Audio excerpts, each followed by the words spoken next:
ગુજરાતના મુખ્યમંત્રી ભૂપેન્દ્ર પટેલે આજે અમરેલી જિલ્લાની મુલાકાત દરમિયાન જળસંચય અને શિક્ષણ ક્ષેત્રે અનેક વિકાસ કાર્યોની ભેટ ધરી હતી. કાર્યક્રમની શરૂઆત સાવરકુંડલા તાલુકાના સણોસરા ગામેથી થઈ હતી, જ્યાં એક ઐતિહાસિક જળસંચય મહોત્સવનું આયોજન કર્યું હતું. ગુજરાત ઉર્જા અને પેટ્રોકેમિકલ્સ વિભાગ, ગેટકો અને ગીર ગંગા પરિવાર ટ્રસ્ટના સંયુક્ત ઉપક્રમે આયોજિત આ કાર્યક્રમમાં મુખ્યમંત્રીએ દીપ પ્રાગટ્ય અને જળ કળશ પૂજન દ્વારા જિલ્લાના 85 ગામોમાં જળ સંચયના કાર્યનો શુભારંભ કરાવ્યો હતો. આ તકે 20 ગામોના તળાવો ઊંડા કરવાની કામગીરીનું લોકાર્પણ અને ખાતમુહૂર્ત કર્યું હતું. મુખ્યમંત્રીએ પાણીને કુદરતી અમૂલ્ય દેણ ગણાવી લોકભાગીદારી પર ભાર મૂક્યો હતો.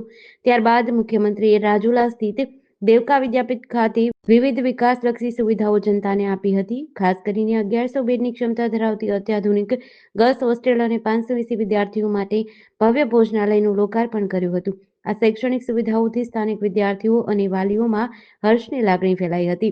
બંને કાર્યક્રમમાં મુખ્યમંત્રીની સાથે રાજ્યના મંત્રીઓ અને અગ્રણી નેતા ઉપસ્થિત રહ્યા હતા, જેમાં રમેશભાઈ ઓઝા, કથાકાર, મંત્રી મુકેશ પટેલ, મંત્રી કૌશિક વેકરિયા, ધારાસભ્ય હીરા સોલંકી, ધારાસભ્ય રેવાબા જાડેજા, નારણભાઈ કાછડિયા, જયેશ રાદડિયા વગેરે ઉપસ્થિત રહ્યા હતા. જેડીસી ન્યૂઝ સાથે મૌલિક દોશી, અમરેલી.